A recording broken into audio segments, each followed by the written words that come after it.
Ховд аймаг дэх улсын бүртгэлийн хилцээс Монгол улсын бүртгэлийн хуулийг сурталчлах хөдөөгийн иргэдэд бүртгэлийн талаар тодорхой мэдээлэл өгөх үүднээс анхан шатныхаа нэгжид хурж ажиллаж байгаа. 3 дугаар сарын 15-наас эхлүүлсэн нэг иргэн нэг бүртгэл сэдвүүд нээлттэй хаалганы өдөрлөг 3 дугаар сарын 24-ний байдлаар 7 дахь буюу Манхан суманд зохион байгуулагдлаа. Тус суманд аймгийн улсын бүртгэлийн хилцээний дарга инх болд өөрийн биеэр очиж оролцсон иргэдэд Монгол улсын бүртгэлийн хуулийн талаар болон цаашид анхаарах асуудлаар мэдээлэл өгсөн. Өнгөрсөн хугацаанд сумдад ажилласан ажлын хэсэг 7 сумын 700 гаруй хүнд хүрч ажилласан байна. 2017 оныг хууль зүйн яамнаас иргэд орхон эрхцүү үйлчлэх ажиллагаанд зарласан байж байгаа. Мөн нэг бүртгэгдсэн үндэсний хөтөлбөр хэрэгжиж байгаа. Энэ ажлын хүрээнд Ховд аймгийн улсын бүртгэлийн хилцээний даргын балсан өдөртөмжийн дагуу ажлын хэсэг гараад одоо ингээд 7 дахь сумдаа бид нар ажиллаж байна. За энэ сумуудаар ингэж ажиллаж явж байгаа нийтдээ бид нар бүртгэлийнхаа хууль тогтоомжоос туршиж иргэдэд бас газар дээр бүртгэлийн үйлчлэг үзүүлж явна. За нийтдээ бол 700 гаруй иргэдэд одоо бид нар бүртгэлийнхаа хууль тогтоомжоос туршлан үйл ажиллагаа ингээд зохион байгуулж одоо яваад өнөөдөр Манхан сум дээр ингээд ажиллаж байна. За ингээд ажиллаж байгаа явцад бол хөдөөгийн сумд байна энэ ямар чиглэлийн үйлчлэг авах сонирхт юм бэ гэсэн тийм асуудал гарч ирж байна. За энэ болохоор бас бүртгэлийн чиглэлээр бас тодорхой хэмжээний хууль зүйн мэдлэгтэй болъё гэсэн хүмүүс байна. За мөн гадаад паспортаа одоо сонгуулах, гадаад паспорт захиалах, бас газар дээн зураг энэ төр авахгүйх гэсэн ийм хүмүүс гард юм байна. За иргэнийхээ үнэлгийг гээсэн дахин авах тийм юутай хүмүүс бас гард юм байна. За мөн эд хөрөнгийн чиглэлээр бас мэдээлэл авъя, газар дээр нь материалаа үзүүлье. За тэгээ болж бүтсэн материалтай байгаа бол танад өгч явуулаад одоо буцаагаад бид нар гэршээгээ авъя.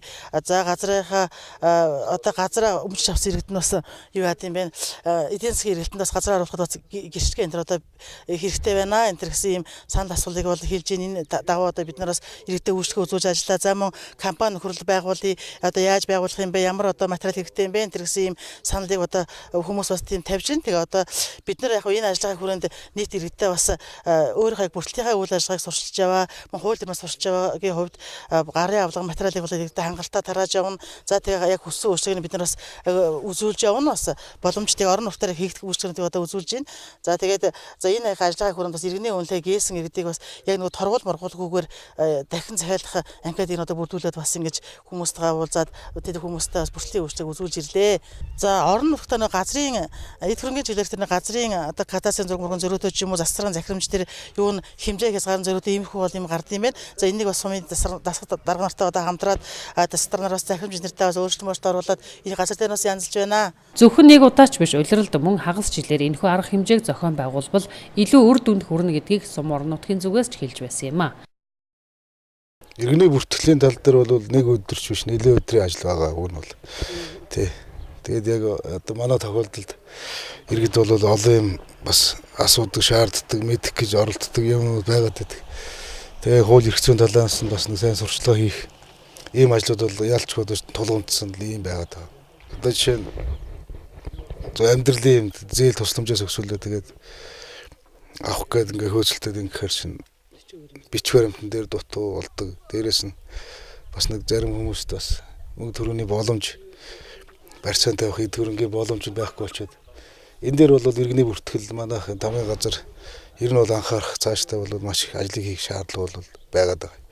Газрын албатайгаа иргэний бүртгэлтэйгээ нийлээ.